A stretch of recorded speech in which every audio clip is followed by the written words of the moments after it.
sky, it's a bird, it's a plane. It's Superman. This is Dan Jurgen. This is Jason J. Lewis, the voice of Superman on Justice League Action. This is Mark Wade, writer of Superman Birthright. And you're listening to The Krypton Report.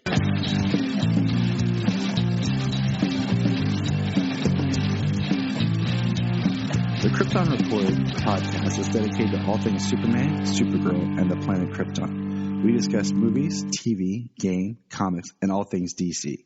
So join me, Tyler, with my co-host James and Junia. It's February 2nd, 2022. It is 2/2/22. So with that date in mind, we thought, what better day would it be to talk about Two-Face? That's right. As part of our countdown to the Batman, but also because of this really awesome, unique date, I want to talk about Two-Face. Two-Face being my favorite Batman villain.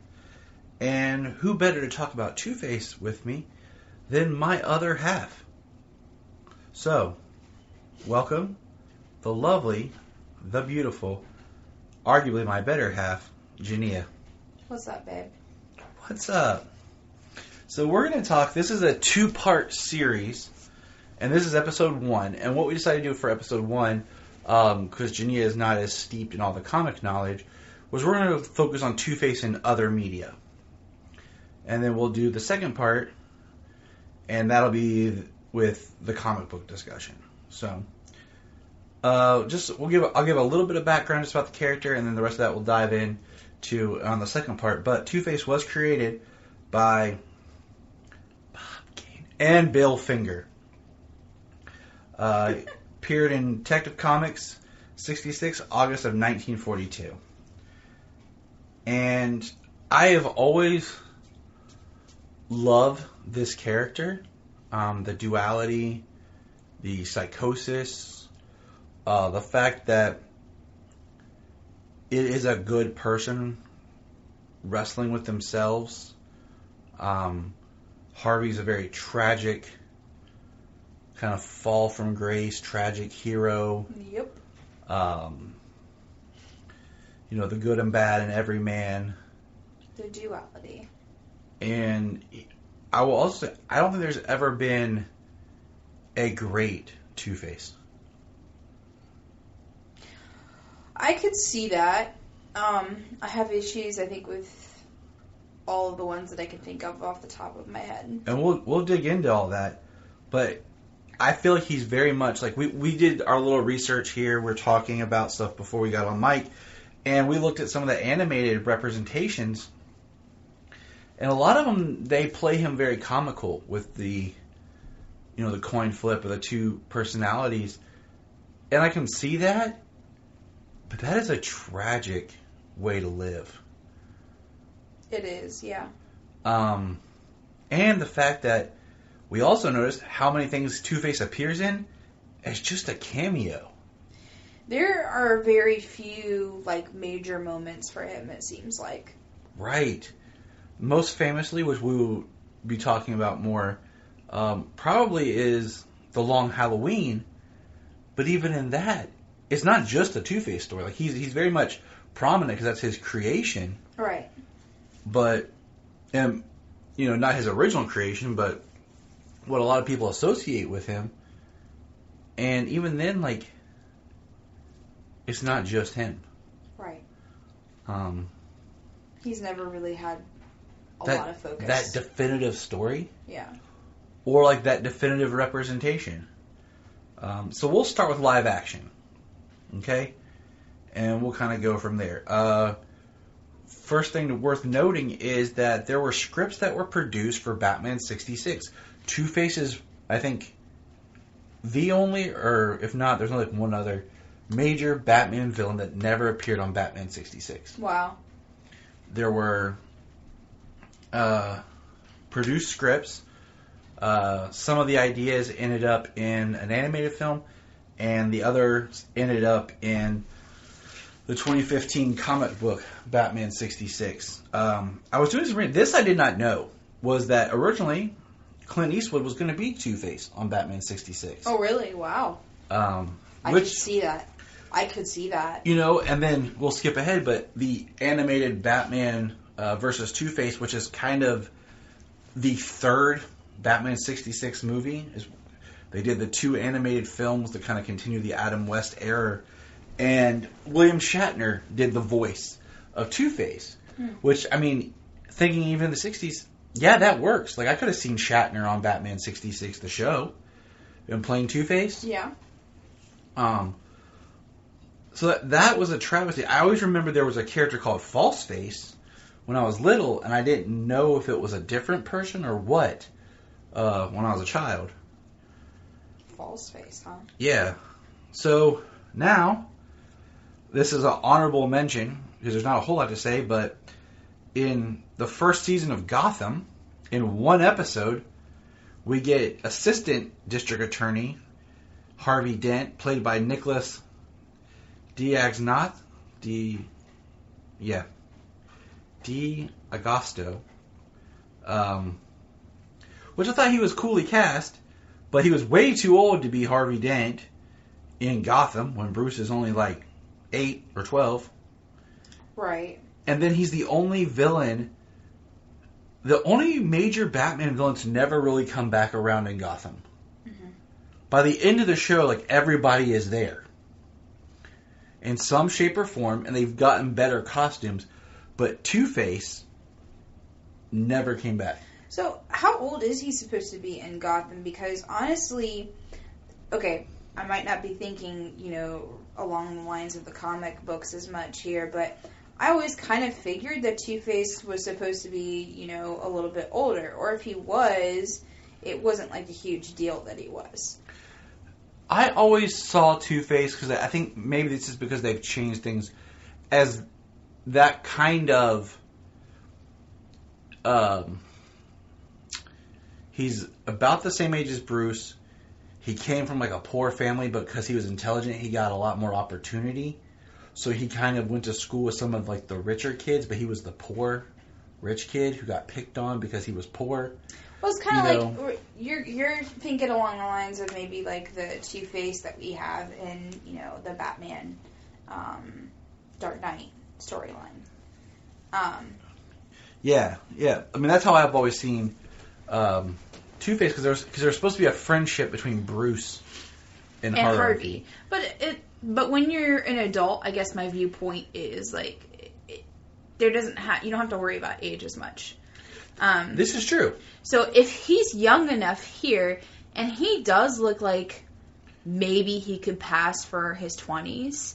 It's at least a 10 to 12-year gap between the two of them. Right, and looking at the fact that you are 6.5 years older than I am.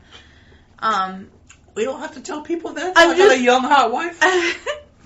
I'm just trying to say that it doesn't really matter, does it? Like, when you look at that. No, it doesn't matter. When you look at that. I'm just saying. No, it doesn't, because I think about friends I've had and stuff throughout time who are older than me. Dude, my best friend is significantly older than I am. Yeah, she's about to turn to dust. If you could see my wife's face, you would know I'm about to get punched. Goodbye, everybody. You're freaking hilarious. I'm sleeping on the couch tonight. I just wanted to throw that viewpoint out there, like, to just kind of counter yours a little bit. Like, I don't think he's, like, significantly older. I feel like he is, in that range where it could have worked. Yeah, I mean, yeah, it could have. Because, I mean, if you think about it, too, a lot of times when you have Bruce and Harvey, like, Bruce, when he first sees Harvey, he really tends to, like, look up to him as, like, a good person. At least we have that in the Dark Knight storyline, where, he kind of idolizes him. And I'm sorry if I'm jumping around here. No, you're fine. But I'm just trying to say, like, so if he's older than him, that can even sell that point even more so. True. I mean, true. And then that fall from grace is that much harder. I actually really like that. Thinking about it, like in a story, putting Harvey enough that he's more adult than Bruce, Yeah. So that Bruce idolizes Harvey as like the man he could be or wish he could be from that like youthful perspective.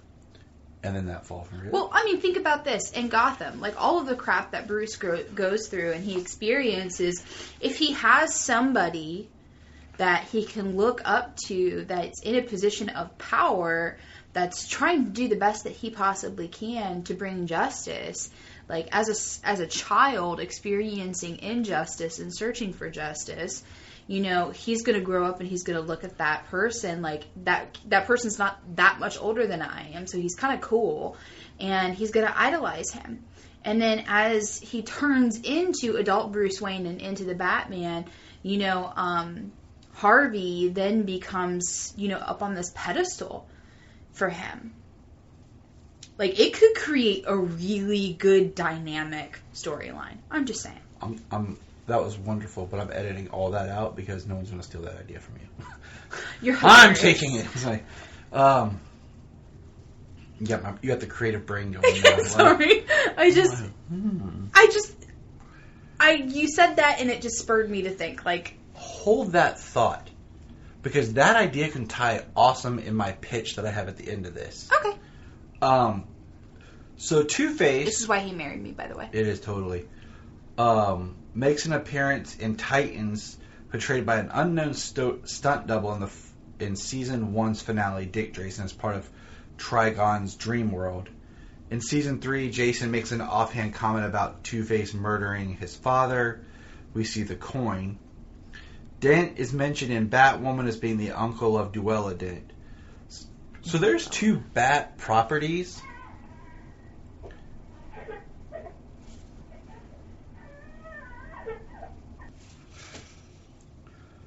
So, what I was saying was, that's 2 Bat-related properties that have just kind of brushed him off. Yeah. Like, and I feel like that's kind of the respect he's getting. Which takes us to Batman 89. Now, when I was a child, I didn't realize this. That Billy D. Williams was Harvey Dent. Like, that Harvey Dent would be Two-Face. Like, I didn't make the connection right away. Gotcha. And then they go, he was contracted. They cut him out of Batman Returns and kind of retooled and made the Max Shreck character. Gosh, yeah. And then when it came to do the 3rd film, he was paid and bought out of his contract, but they brought Tommy Lee Jones to be Harvey Dent, be Two-Face. Wow. I wonder why they did that. So, and then right now, like, there's the Batman 89 comic that's going on, which shows the transition of the Billy D. Williams character into Two-Face. Yeah. And then Billy D. got to voice Two-Face in the Lego Batman movie, which was like, what, 2 lines, maybe 3? Mm-hmm. But it was just kind of cute because you're like, ah! So Tommy Lee Jones. You and I were watching some Batman Forever clips, and we were talking about that movie because it holds a soft spot in my heart. And the first time we see him, when he's talking to the security guard, is probably the truest to his character in the entire film. Okay. Even though, in my mind, Two-Face doesn't flippantly, see what I did there? Flip his coin. Right. When he flips it, it's for a purpose. So, because we just watched this scene, right? Mm-hmm. So when we just watched this scene, it's been a long time since I watched this movie, FYI, which is kind of a travesty. But when we watched the scene, the first thing I thought of was, man, he's crazy. And here's the thing. I feel like that would... don't want to offend anybody out there, but I feel like Tommy Lee Jones' character takes it too far. I think that there is a calculated, I don't know, controlled crazy that Two-Face has. His craziness is not outlandish. Right. It's not flamboyant. And there's a theory where people have talked about, and there's like document where everyone's like, oh, I'm being a Batman villain. They either A, looked at Batman 66, or B, they looked at Jack Nicholson. oh, that's what he did. Okay. I mean, So as that's soon as what I'm I gonna saw do. it, it reminded me of the Joker. Exactly. Everyone tried to do their version of like what Jack Nicholson did. Right. Instead of doing their version of the character. And then Tommy Lee Jones is a great actor. Absolutely. His Two-Face, there's one scene where his Two-Face actually has a really great costume that I love. It's when they're robbing the party later.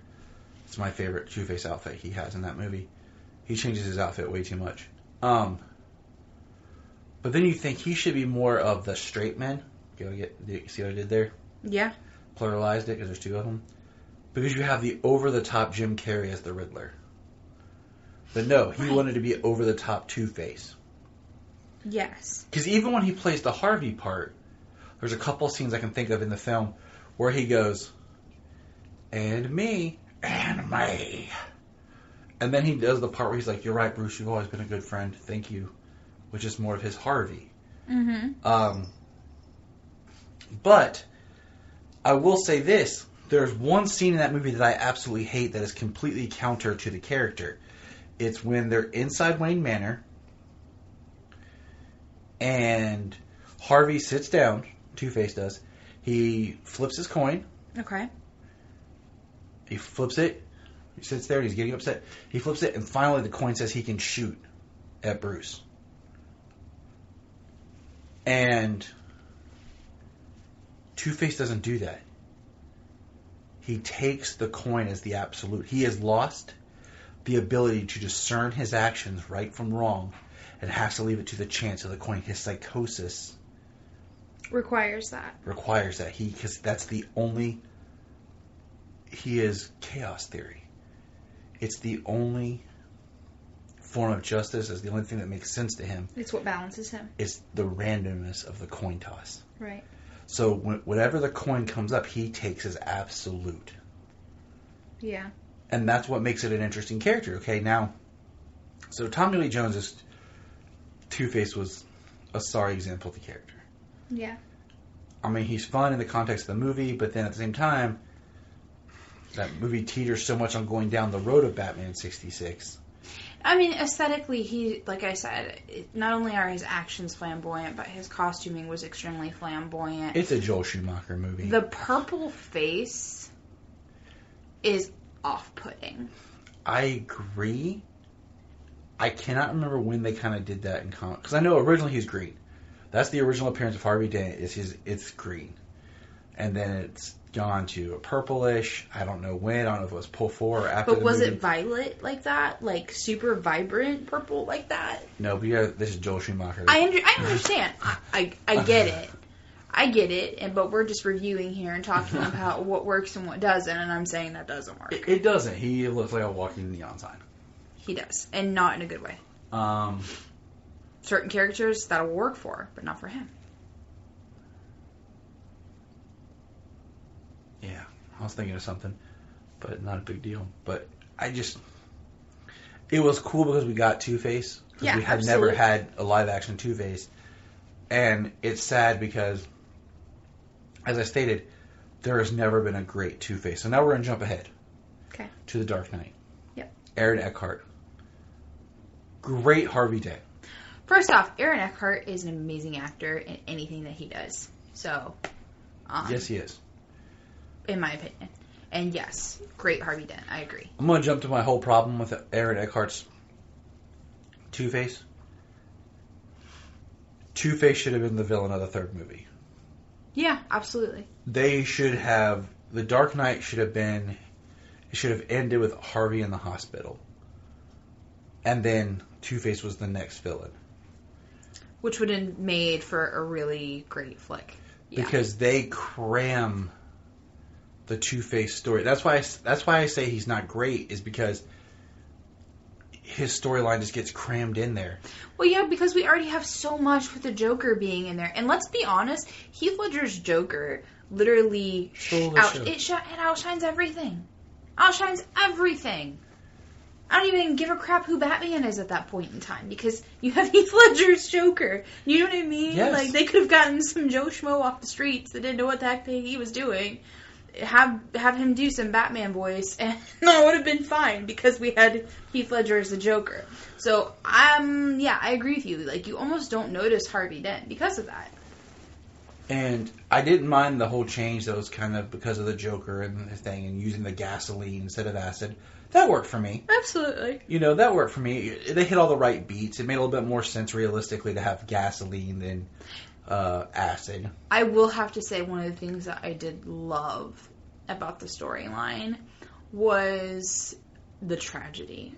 Love and hate. I have a love-hate relationship with that because I hate seeing people get hurt. But the thought process behind him losing the love of his life in the way that he does, and losing a sense of self in the way that he does, and he just plummets, and then it's anger. It was almost like she was the buffer for his repressed anger, she really helped him, like, keep that in check, and then once she was gone, it was like, here's all the anger I've been holding back on forever, screw you all, Yes. Exactly. And I was going to... Had they continued into another film with Two-Face, they could have brought out some of the stuff that we'll touch on here in a minute. Probably two scenes that really represent Two-Face in The Dark Knight. Now, I almost, like I said, if they would have just left him as Harvey Dent, I think the last shot we should have got of Harvey is when he's in the hospital and he has the mesh across his face where it's sinking in and it's just the half, and it's like we are like, oh, he's going to become Two-Face. Yeah. That should have been where it ended. But I didn't even mind the conversation between him and the Joker. That wouldn't have bothered me. When he's in the car and he flips the coin and he looks at Marone, he's like, I can't remember the line. Dang it, I'm blanking. But then he flips it again and he goes, too bad. It's like, for what? Your driver. And he shoots the driver. The idea, he flipped the coin. Marone was safe. He couldn't kill Marone, but he flipped it. He could kill the driver. Yeah. So he still was able to take out Marone. And then the part at the end where he's holding, James Jr., and he flips it, and he says, it's really quick, but he flips it, and it was my turn. When he's got the gun to his own head, because he's flipping it for Harvey Dent. Yeah. To see if Harvey should be shot. Yeah. That's true to character. That's true to the psychosis of the two personalities, the fact that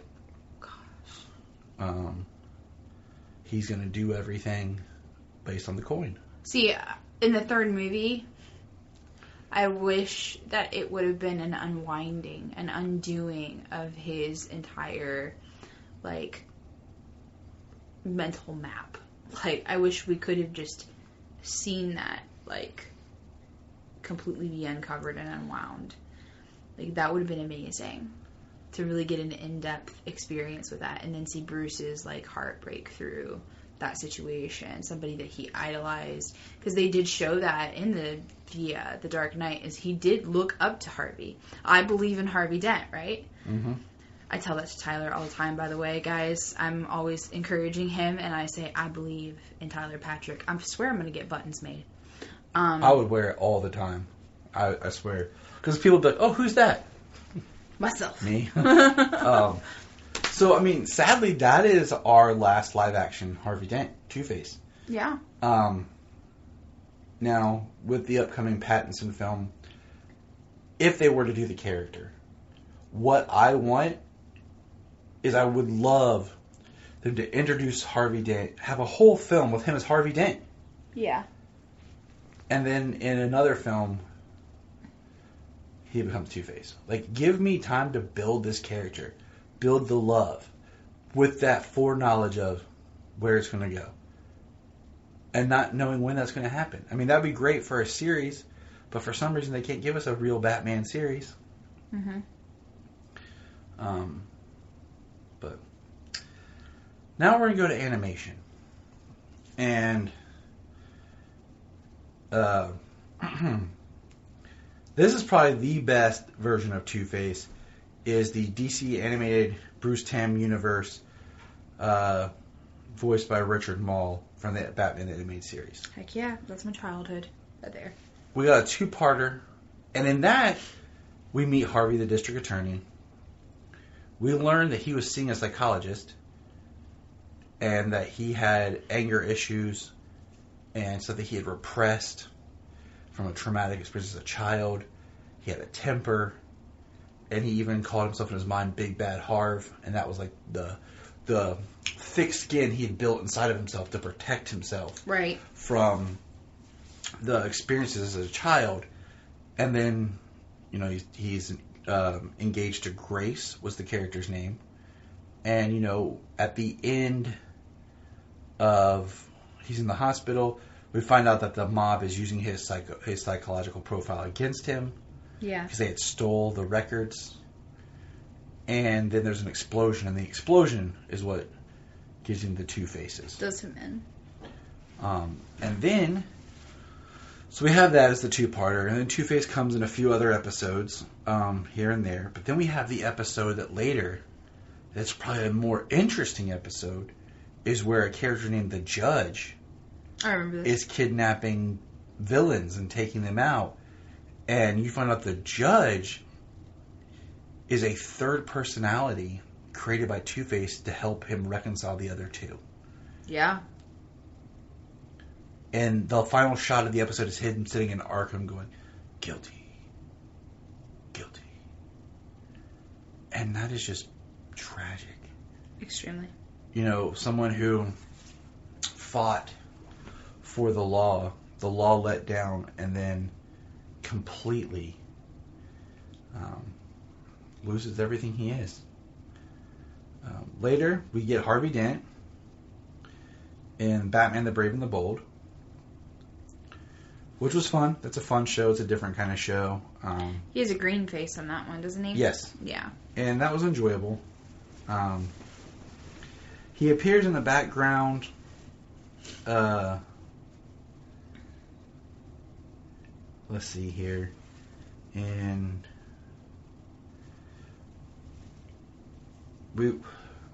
he's a cameo in Teen Titans Go series.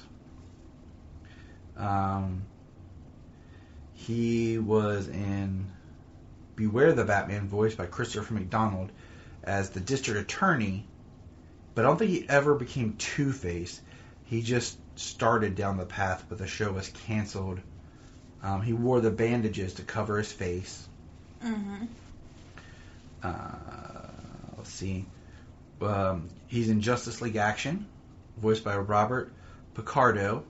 And we watched that. That was fun. I mean, that was very humorous, but that's what that show was. Right, exactly. It's not meant to be serious. We're meant to just kind of be a little bit more lighthearted here. Just like Batman Brave and the Bold. He appears in the Harley Quinn series, but once again, that show is something else. And then we saw just cameos. He appeared in a bunch of other animated properties. And what really struck me I'm mad at myself for not catching this. Okay. But when we did our big review, was it in 2020, of the whole connected continuity animated films, and we were going through each film and discussing it, I did not realize that Two-Face was never in them, other than that one quick cameo shot we saw. Wow. And like I told you as we were doing this, I'm like, wow, he's been completely underserved. Kind of a shunned character. He's had some good highlights in the I know we're not talking about this, but in some of the Arkham games and stuff. We're getting there. I really, yeah, that's been kind of positive. But as far as movies and animation and even maybe even animated movies, he is shunned a lot. We don't get to see him fully develop, and my God, there's so much you could do with that character. It is a good foundation, especially if you talk about the relationship between him and Bruce. So, just saying, kind of like Tommy Elliott and in some ways. Like, you could do something along those lines. But if you almost, instead of a childhood friend, like we talked earlier, and had him as like a mentor, I don't know, I'm just saying. No, you're completely on point, because the next big Two-Face thing, like, I'm just looking here at a list of things, like, he's been in a lot if you just were to see the character, but just in the background. Right.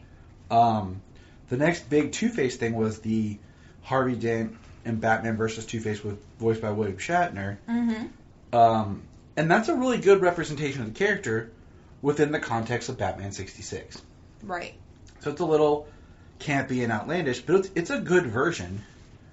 But it just... It's not what we deserve. I mean, which brings us to... most recently was Batman the Long Halloween, which is the best animated, second to the animated series, Harvey Dent we've received, with Josh Duhamel, Yep. or Duhamel, however you pronounce it, I've heard it both ways, being Harvey Dent. Because he's actually an actor that I could see play the role live as well as the voice actor. Absolutely, and I would pay money to see that. Just saying, because I think he would do that very well. He's somebody that has, like, the boy next door, like, he has the look, the charm. Right, but then you could also see him flipping the switch in a heartbeat and, being somebody dark. He has that maniacal feel to him as well. He's very dual. And he's a good actor, and I could see that. I wish we would see that, actually. Just saying. But yeah, I agree with you. Like, that, The Long Halloween with him as Harvey Dent, he plays the tragedy well. You hear it in his voice when he speaks. Yes. Especially, I mean, we get the first movie, which I really can't wait till they put it out this year as one film, and I'm going to buy it on physical. I'm going to buy the 4K version so I can watch all of it one. Yeah. Because I think we'll get something more out of it. Seeing it. Just the story. Straight. Yeah. Yeah. I agree.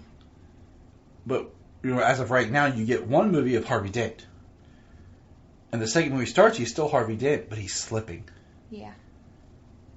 And he starts to, the Two-Face starts to mind, the big bad heart, whatever you want to call it, starts to build in his mind before the scars. Yeah. Because that's the breaking point. And then, like Junia mentioned, another big place for Two-Face has been the Arkham games. He's in all of the Arkham games. He's a prominent player. He looks great. His look and imagery. It looks fantastic. And then, also, it's sad that he's a non-playable character in the Injustice games, because I would love to be Two-Face, but he plays a great role in the first season of the Batman Telltale series, which Solomon and I were playing the other day, because it starts off where he is Harvey Dent. He is, and he doesn't become Two-Face till one of the other seasons. So we actually get Harvey. So it's really nice to see when the character actually gets to breathe as the character. For sure. Now, pitch time. Okay. So this is a breaking news, but I guess they're planned to start filming in 2023 a sequel to Todd Phillips' Joker with Joaquin Phoenix. Oh, wow, okay. And my pitch is, the sequel shouldn't be about the Joker. It should be another character. How awesome would it be to do a Two-Face movie like a Dr. Jekyll, Mr. Hyde type story in the vein of Joker? Okay.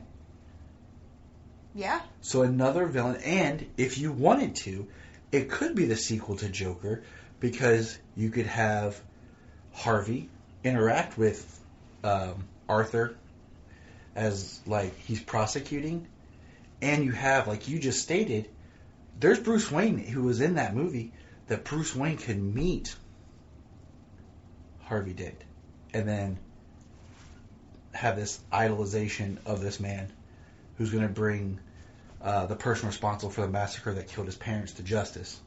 Right. But then you get to explore the psychosis of someone coming unwound. Yep. So as the movie goes on, you start having the duality, and the inability. Harvey starts having struggles with choices, with what should I do? Just even little things you could slip in, like getting dressed, not being able to choose simple things, like what do you want to drink? Like his mind starts to break down to where you could even have that his wife helps him with a lot of stuff where she lays out his clothes, all the simple stuff that he doesn't have time to focus on, and then something happens to her. What I love about what you're saying is kind of what I was thinking earlier when we were talking about Josh Duhamel's, and I'm saying Duhamel, what his version of Two-Face. Crazy doesn't happen overnight. Going insane, going down that rabbit hole of the mind, it doesn't happen overnight. It is something that is created, and it begins with the small stuff. And what happens is something within, and of course, I'm not a psychologist, so, I'm just going off of what my experiences have been around different people, but we all go a little mad sometimes. We do. We all go a little mad sometimes. But what I'm trying to say is that basically it takes a situation that happens or just a wearing down over time for us to fall into the madness. It's never going to be something that's like, oh, and now he's crazy. But seeing this person deteriorate, seeing them and their weaknesses becoming highlighted as time goes on, is real. Seeing a man who desires absolute, who desires black and white, right and wrong, and strives for that, and built his foundation on that, but then seeing that erode to where he starts questioning everything. Yeah. To where he doesn't know what to do because he's living in the grave. That's not how he was wired, or he grew, or whatever. To where he just starts coming unraveled because he cannot function, and thus the coin. See, taking away his freedom of choice because he has to be told what to do. What scares me about this is as we're talking about Two-Face, it's like, I see why you like him so much, Tyler. Would somebody please send someone to come and help me?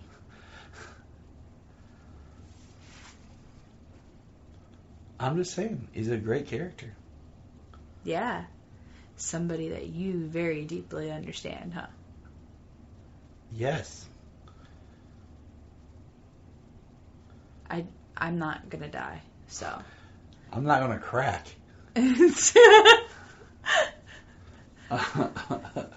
You are. Hey! Just right. freaking playing. Woo! Yeah. Two-Face. Right. What's funny is, okay, I'm gonna bring in some of my personal stuff here, okay? Astrologically, yes, I'm one of those. Astrologically, you're looking at it, he's very Gemini energy. So he's very that dual energy, and the thing that we struggle with inside of us at all times. The duality of self. Tyler is a Gemini rising. There's the Dark Knight Rises. What? Yep. I'm trying to see, because sometimes in the writings they'll give characters birthdays. I'm curious. I would be interested to see if he is. That would be kind of cool. I'm looking up to see if it's ever been given in a comic. Yeah. What zodiac sign? They're going to say Gemini, probably. That's right. It'll be called the Gemini. That's a little That Thing You Do reference for those who don't know.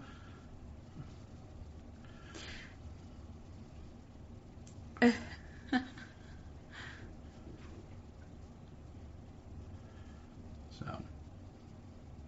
Yeah. This is where you can go to the bathroom or get some popcorn while Junia searches things. But I really, all these ideas that we've come up with, I think would be great is if we could incorporate that in some sort of Batman series, film, TV. It's just a character that I would love to see the tragedy brought to life and get that fall from grace, get that longing, that misunderstanding that part of him desires to be good again, but part of him searches to make sense, especially when you look at the city of Gotham, and I mean, how easily is Bruce Wayne able to identify with Two-Face when Bruce himself has two personalities, Bruce Wayne and Batman. Yeah. But Bruce's is more two identities and not personalities. Two-Face is two different people, basically. See, what's cool about Batman is the fact that he actually identifies with every villain that he comes into contact with. Every villain that is stuck around that's really a major player is a representation of some form of the character. Yep.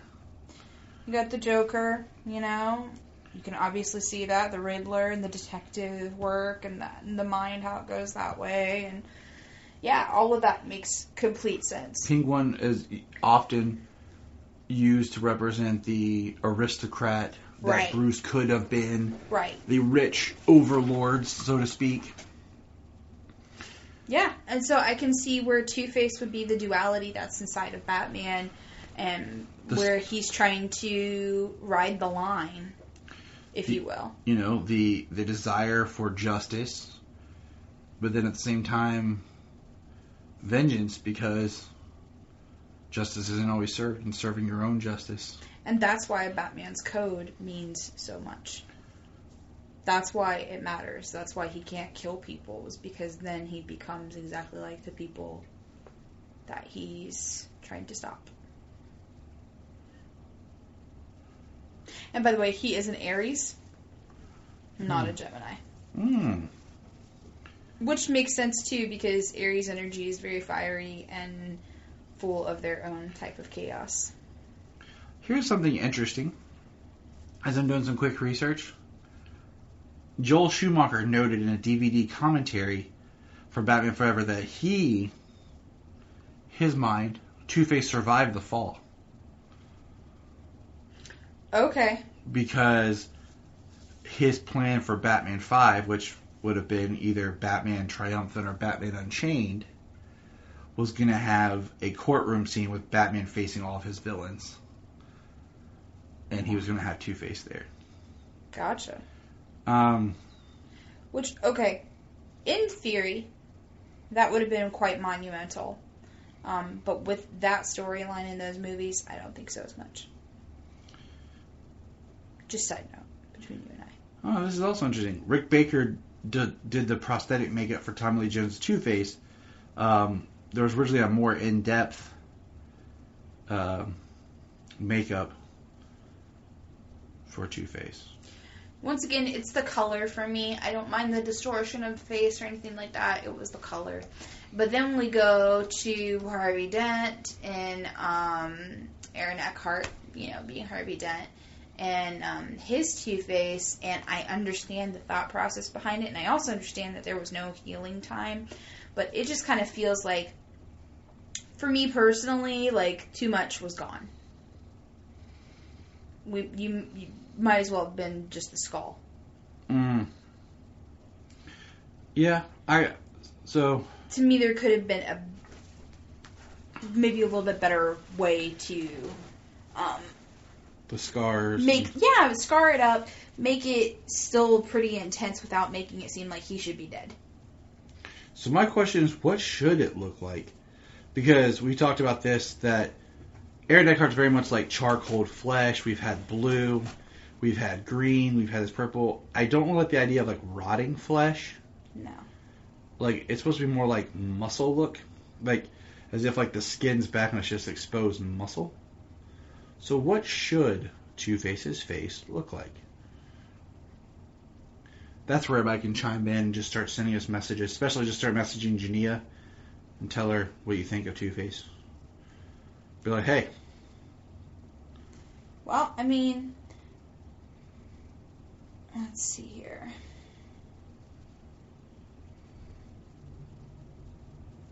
There's a lot of melting involved. Mm-hmm. You know, melting of the skin.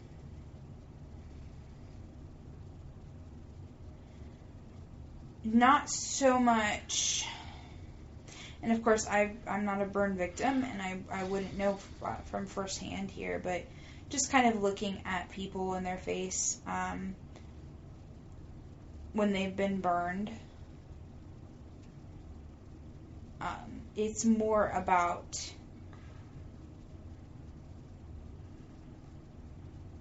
things have been melted off.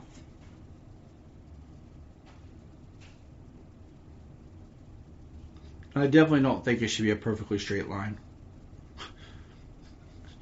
It's okay to be a little crooked. Oh, absolutely. The perfectly straight line just... yeah. It once again makes it seem like it's very unrealistic. But alright, Ju, I think we about beat this dead horse. Any final thoughts? I really hope that we get like a decent Harvey Dent in the future. Something that, you know, is more representative of the tragedy of the character. Once again, I don't think we've had bad representations. I just feel like there's a lot that could have been done.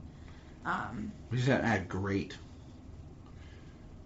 Hey, you know what? You know what's a really good interpretation of a burnt face and what that should look like? Look at Ryan Reynolds as Deadpool. Yeah. I'm just saying. Yeah, I can see that. You know, like I said, I feel like they took it just a little too far with Aaron Eckhart. But that's my own 2 cents there.